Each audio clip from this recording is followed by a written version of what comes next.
Well, welcome to another edition of the Influence Global podcast. And I'm delighted to have with me today William Soulier. And I've known William for quite a number of years, actually. He's the CEO and founder of Talent Village, which is an amazing influence talent agency. But he's also launched a new product called Icon Desk, which is very much around helping the creator and talent management agencies get better at the way they communicate with each other. So that's what we're going to talk a little bit about today. So William, lovely to see you on the show. Thanks for having me, Gordon. Happy to be here. So before we get into the key subject matter, just tell our listeners a little bit more about your background and your journey Absolutely. to Talent Valley to Talent Village. Of course, of course. So I guess I've been in the creator economy now for the better part of 6 years, almost seven. And following my career in brand management, I guess in the world of wine and spirits over at LVMH, I jumped ship to actually launch one of the UK's first influencer Wait a marketing second. Wait a agencies. second. Wait a second. Sorry, just 2 seconds. Shit, I forgot. I've not put in. We're just going to do that again. I thought I'd got Okay. the microphone plugged in, but I didn't. Sorry. Okay, no worries. I'm just going to microphone. Yeah. Why did I not select that? I'm sorry. Right. We're just going to start again. That's good. So, welcome to another edition of Influence, the global podcast, and I'm delighted to have with me William Soulier, who I've known for many years. It's nice to see you, William. Thank you for having me, Gordon. And William is the CEO and founder of Talent Village, but also he's the CEO and founder of Icon Desk, which is a great platform designed to help the relationship between talent, creators, and indeed their agencies and others that are out there. So that's the subject matter that we're going to be talking about today. So before we do that and discuss that in a little bit more detail, William, tell us a little bit about your background before you got into involving with Talent Village. For sure. So essentially, I've been part of the creator economy now for the better part of 7 years. Prior to that, I used to work in brand management in the wine and spirits industries over at LVMH. So looking after their portfolio of champagnes and vodka in particular. So Moët Chandon, Ruinart, as well as Belvedere. It was back in 2017 when, I kind of really saw how important influencer marketing was going to be for brands that I decided to jump ship and launch Talent Village, one of the UK's first influencer marketing agencies. We had I guess, USP at the time, which we still continue to nurture today, which is focusing on creators and individuals who have a real talent, a real skill set outside of social media. And it's that credibility that we essentially help brands leverage and take advantage of. So working with the likes of actors, musicians, chefs, designers, athletes, and more. And essentially helping brands align with the right talent, the right creator, based not only on their audience demographics, but really trying to find that balance with their values, the DNA that defines them, and ensuring that indeed matches up with the brands that are looking to partner with them. So Talent Village has really kind of, I guess, made a place for itself within the kind of premium to luxury segment, helping a lot of the beauty, fashion, and luxury brands build out their tribes of ambassadors. And that's where we really came into play, helping them cast the best individuals, I guess, to represent their brands, but to also align with their business objectives, ensuring engagements or conversions based on the outcomes that they're looking for, and always finding that right balance between, I would say, awareness and performance, as too often you'll be skewed towards one or the other. Mm. Um, So, it's been a very interesting journey, I guess, since we launched back in 2017. We used to actually be educating brands in the early days on the need for influencer marketing. It wasn't a budget or a line item that they actually had at that time. And so, we did kind of do a lot of education work back then around this new marketing channel that we really saw as the future. Fast forward 5, 6 years, and today, obviously, we know how those budgets have grown, immensely on the brand side, and that obviously enables us today to develop campaigns that are of a much more significant level and have a global impact. Just a few months ago, we conducted, one of the largest Pride campaigns in the world for SodaStream, and doing that by bringing individuals from that LGBTQIA community and empowering them to come up with that creative was absolutely tremendous. And I think that really kind of speaks for the success of Mm. its campaign itself. Yeah, amazing. I mean, when you talk about brands like that, you creators can reinvent the brand, can't they? Because they're targeting brand new audiences that the brand hadn't even thought about. And that's the benefit of having multiple creators in different sort of mini segments that can come together, because you don't always know how these campaigns are going to perform with these individuals. It's almost like putting a whole load of horses on a horse race, is it? You think Yeah, they should based upon previous performance, but you don't know for sure. And I've often seen examples of where, one creator has gone and quadrupled that of some of the others because of the timing of the content, or just the way in which he has created it, whatever. It always fascinates me how you can get real lead runners that go off into the it's sunset true. with performance, isn't it? That's very true, Gordon. Actually, that's why we always tend to kind of work with, a stable of creators when we are activating a campaign at a certain scale for our clients. You're very right. Despite having a whole load of analytics and insights on all the creators that we work with, at the end of the day, you can never really predict accurately how well one creator versus another is going to perform for a particular brand. It Mm, really depends on, I guess, how the message is translated by the creator to its followers, and how these actual fans and followers are gonna, react to that particular messaging, to that particular brand. Hence, again, why we try and align not only just on those audience demographics, but also on the kind of more intangible side of things, which will be the kind of brand sentiment, mm, the likes and interests of the audience, their values mm. inherently, Yeah. which we think is, probably the most important point. But trial and error is absolutely part of, the influencer marketing process. Working with creators is never, a straightforward endeavor, I would say. But Well, let's talk about that. yeah, but I would say that when done right, it can really outperform any other marketing channel, and that's really kind of why this marketing channel has been so successful over the last few years. Yeah, 100% agree with you. And I think it's really fascinating to see how important the relationship is between brand and creator, or between talent. And of course, some of these creators, of course, have grown their audience without having any training, without having any business acumen. They've almost learnt on the job, which means that we laughed a moment ago, because some creators are really on it. They know their numbers. They're great at communicating. They're an absolute pleasure to work with. But sadly, there are also others that are the extreme of that, and that can become really frustrating when you're going to try and work together. So let's talk a little bit more about this relationship between creator and and talent agents, per se, Yeah. and brand. Now you've created a platform which is hoping to try and identify some of the issues between communication and forms and all that sort of stuff. Where do you think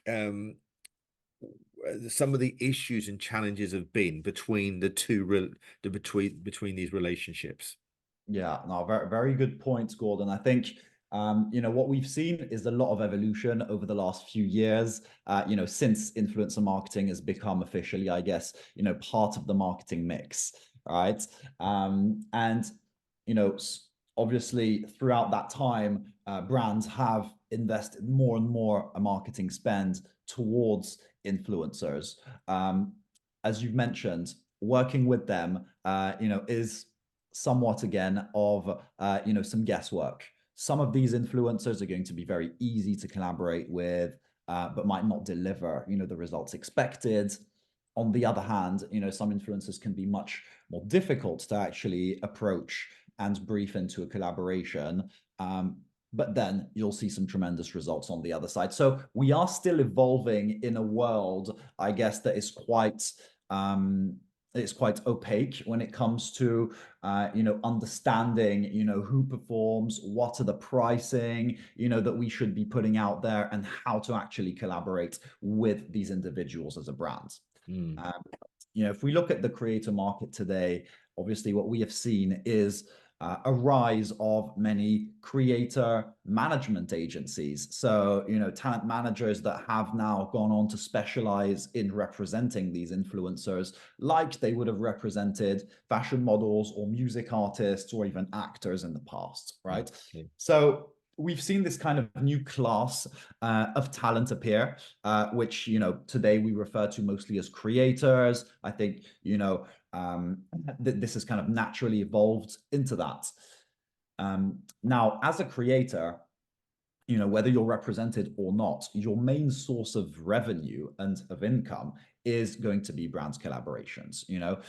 If we look at the numbers very quickly of the creator economy, we know how, it has just tremendously grown over the years. Last year alone, brand deals between creators and brands, amassed a total of $21 billion in spend.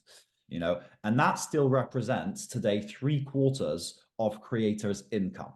So I think it's important, for people to realize that that's still the bigger chunk of the pie. There's been a lot of talk about, affiliate revenue streams, about, paywalled content, the likes of OnlyFans, Patreon, that have kind of almost taken, center screen right now in our conversations. But we do have to bear in mind that those revenue channels are still, very small in comparison to brand deals. So creators are definitely focusing on that. We know also that creators, have tremendously grown in number over the last few years. Today, there are actually 90 million professional creators out there. And when we speak of, professional creators are actually the ones that are monetizing their audiences online. So those guys are making on average, give or take, about $100,000 in annual income, okay, as an average. So some will be making tremendously more, and a good amount will be making less than that. But as an average, what we see is that with $100,000 in annual income, they are now treating this as a full-time gig. It's no longer a side hustle. Absolutely, yeah. And whether they have representation from an agent or not, these individuals now are, there are so many of them out there that they actually have to stand out from the crowd and compete amongst themselves to actually secure the ambassadorships and brands deals that they are looking for. So, the landscape has really changed in that respect. I would say a few years back, it was probably the other way around. Brands were actually, fighting to get their hands on the good influencers and creators that were out there. But this has kind of flipped a little bit now, which means that creators need to market themselves, better. They need to make a conscious effort to be easy to work with, to collaborate with from a brand perspective, if they want to have a chance to actually reap the benefits of these brand partnerships and, develop long-term relationships with these brands, as is the goal. All right. So, we at Talent Village have been really kind of at the intersection of these collaborations for many years now. And so that's given me like great insights as to, the pain points on either side. And when you look at the creator side in particular, you realize that today a lot is asked of them. These guys are now solopreneurs, freelancers, working in their own right, creating content for brands directly.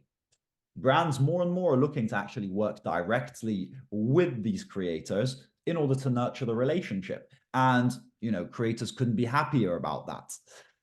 This means that they do have to equip themselves with the right tools in order to work efficiently hand in hand with these brands. Because without an agency like Talent Village, for example, to kind of really manage this entire relationship and bring this project to life, they will be needed to kind of fill those gaps. And so a few of the challenges that you'll face as a creator when wanting to collaborate with a brand, will start obviously by kind of getting yourself out there, right? Marketing yourself accurately to brands. And so gaining that visibility, engaging in the conversation with them. We know that it'll probably take, 2 to 3 conversations with a brand before they actually truly consider you, to be an ambassador for them. So you need to build that kind of network, those relationships, that rapport in a first instance. And then kind of moving on into the more, I guess, concrete steps, you will need to, at that point, start negotiating terms and pricing of your collaboration with this particular brand. Look at, contracting, the usage of image rights, and what fees will be attached to that. Things that creators are not necessarily well versed on when it comes to, legal contracting, and to be honest, the rate cards of usage rights when a brand wants to use your content for, paid social, for out of home, for example. What do you price that at?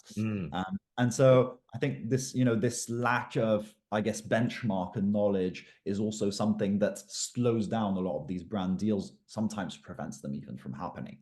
Once you've kind of gone through all of those hoops and you've agreed, on a brand's collaboration, contract, and fee, you're then going to have to actually go ahead and create that content. And this is actually a step where, there is a lot of challenges. Indeed, brands often have a very clear idea of, what they want from a creator when it comes to content. But the whole point of collaborating with these guys is that they have their creativity, they have their way of talking to their audience, and giving them that freedom is absolutely key if you want a chance at great results. And I think that's also the part where, brands tend to actually sometimes self-sabotage themselves a little bit by, wanting to be too rigid, abide to guidelines in a, too specific way, which almost kind of removes the fun from the whole process for a creator. If you remove that element of fun from, creating the content for them, well, you're going to end up most likely with a piece of vanilla generic content that will, yes, abide to your guidelines, but not give anybody that wow factor, and then particularly not the followers of that creator. So, I think that's a really key piece. There will be a lot of back and forth on content creation at that point. And often it's really about mediating. From my perspective as an agency, we're really here to kind of ensure that, I guess, the brand's objectives are met, but that we're leaving enough creative freedom to the creator, because, that's what you are employing him for. If you have a pre-scripted, piece of content that you want to see executed, then just go to a videographer and an editor maybe to have that made in a specific way. But, that's almost really kind of going against the nature of what creator marketing is. And still, 5-6 years down the line, we find clients that's pushing back against this. So, that's really one to look out for. It's where there can be a lot of drop off as well in our experience. Some creators, suddenly tend to, after 3, 4 times of editing the content, don't recognize themselves in this piece of content anymore, don't see it living on their channel, whether that's TikTok, Instagram, YouTube. And a lot of the time, unfortunately, you can have drop off, at that point where a creator will say, well, look, guys, I'm really sorry, but this doesn't feel like me anymore. It doesn't seem like you're willing to actually let my creativity shine through in this content. So maybe it's best we kind of go our separate ways. Yeah. Um, It's sort of time that's the, consuming and expensive, isn't it, to do reshoots of exactly. videos and stuff like that. So, having that clarity and a complete understanding from a brand about that's why I think mood boards are quite useful, aren't they? Because Absolutely. they can give people ideas about and from both sides, from both the brand and indeed the creator's side, so they can almost like meet in the middle, as you've said. Exactly. Um, and then, of course, the stuff making sure that the content is approved by the right people, and to make sure that they're being paid on time. All of this is all part of the process that sometimes is taken away from them when they've got a talent manager. But when they're now in the hot seat, they need to be fully equipped, as you say, to make sure that they've got all of these sort of ducks in a row. And one of communication, one of the criticisms sometimes that people label at creators is that they don't respond. Why do you think that is? That's a very good point, to be honest. So I think communication is definitely something that can be improved with some creators. Let's not lie over here. Some of them are just not as good at it as we would need them to. But a lot of it does come from them having really overflown inboxes. And that's something that we're actually looking to tackle also in our Icon Desk platform, which we'll come on to in a few minutes. But it is a true pain point.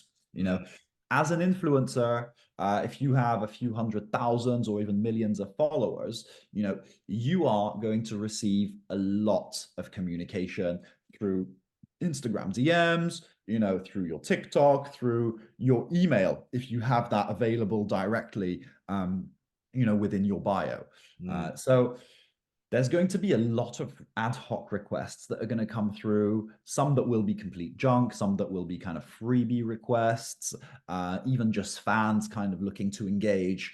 And, obviously, as these come in by dozens on a daily basis, it can get easy, to actually lose information in that flow. So having so many different inboxes is very tricky, but also, the volume of messages that are coming through are both kind of playing a part here. So, this is actually why we believe that influencers and creators in general need better tools to actually filter through, these inboxes in a more efficient way and ensure that they have the priority messages, the ones that really matter, kind of stand out. And AI today has gotten to a point, that really enables us to actually leverage it and put it to their service, literally kind of flagging priority messages that needs their attention mm, amongst all of the clutter. mm.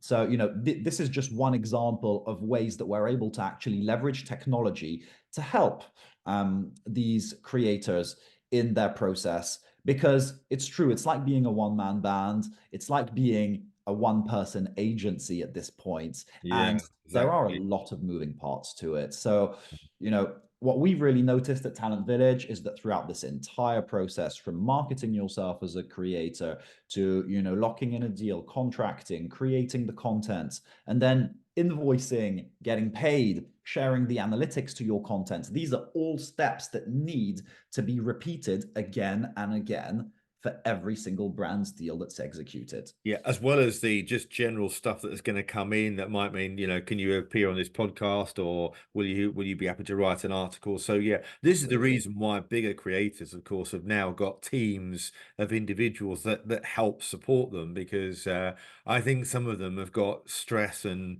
content overload. So anything that sort of helps with that process. Now, so just going on to that then, Icon Desk, which I believe is in a beta form at the moment. Yes. What are you hoping to do with it? So I guess the whole purpose of Icon Desk and why it was born was really essentially to bring a solution to the market to solve the pain points that we've just been talking about, Mm, right? So, recognizing as an agency that brands and creator relationships are going to be more and more direct. That's just the nature of the market, right? It's more beneficial for a brand to have a direct relationship with a creator, and it's more beneficial for the creator to have a direct relationship with the brand as well. mm, Intermediates are only going to hinder, the success of that. And so I think the market has just understood this, and that's the way, that the industry is progressing. With that in mind, what we have really seen firsthand at Talent Village are obviously all of these friction points between, creator and brand that could really be easily solved or at least improved through technology. And so our mission today at Icon Desk is to really empower all creators, big or small, represented or, by themselves, to actually have a basic backbone for their business so that mm, they can actually put the admin and I would say commercial side of things really on autopilot, so they can actually focus on nurturing relationships with brands and above all creating outstanding content, yeah. right? So, what that does is actually comes in the form of a CRM platform that enables a creator to, number one, create a portfolio for themselves, or a media kit, as we call them in the industry, right? If you think about that process today, a lot of creators are still working without portfolios to kind of market themselves to brands. Mm, And, for our listeners here, a portfolio or a media kit is something as simple as a PDF document that outlines, who you are, your bio, your skill sets, shows some of the, I guess, most notable content that you have created, both organically or for collaborations, and also gives brands an understanding on your audience demographics and analytics, mm, right? So that is all the information that a brand typically needs to kind of make an informed decision on whether they should work with you or not. yeah. The problem today with these media kits is that either they'll be shared by creators in the form of literally a link to their social platforms and pieces of content they want to showcase, and a few screenshots that they've taken from their Instagram or TikTok accounts. In better cases, for the more organized ones, they will put all of this into a PowerPoint presentation and generate a PDF from it. Again, here, the issue is that obviously the content as well as the analytics are constantly evolving from one Mm, day to another, also, right? And so what we find is a lot of the time, creators or agents are actually sending through media kits that will be outdated. The mm, stats will be wrong because, well, they haven't updated them for maybe a month or two. The content won't be the freshest. And obviously having to repeat that task of updating your assets again and again is one that actually takes time and can be easily removed through technology. So we have enabled creators as well as agents to create smart media kits that are interactive. love that. So they can actually build these online in a couple of clicks on our platform, connecting their socials. We will be able, through the APIs, to actually have the accurate data updated automatically on a 24-hour basis. And they're able to actually pick and choose the content they want to pin to that profile, resulting in a media kit that is always up to date, beautiful to look at, and presented in a very practical way for brands to get what they need from it. Mm. You know, Yeah, I off love the it. back. It sounds like you've really, because I was thinking about what you were saying about media kits and how quickly out of date they can become, and then it's having to go back to the drawing board again, but to have one that's smart, but also really create a CRM system that's totally dedicated to this industry as opposed to just one that's off the shelf. So it Yes. sounds like you've really hit a nail there, and I wish you all the very best with it. And Thank it's you. honestly, it's been, we could talk for ages. Obviously, Yeah. we slightly overrun because your conversation was so stimulating as Oh, well. I can just keep going, Gordon, if you don't I know stop you me. can. But you've got a huge amount of experience, and I love your energy and enthusiasm. So, how can people find out more about you and what you do? Listen, everything is up on my LinkedIn. That's pretty open. LinkedIn.com/William Soulier.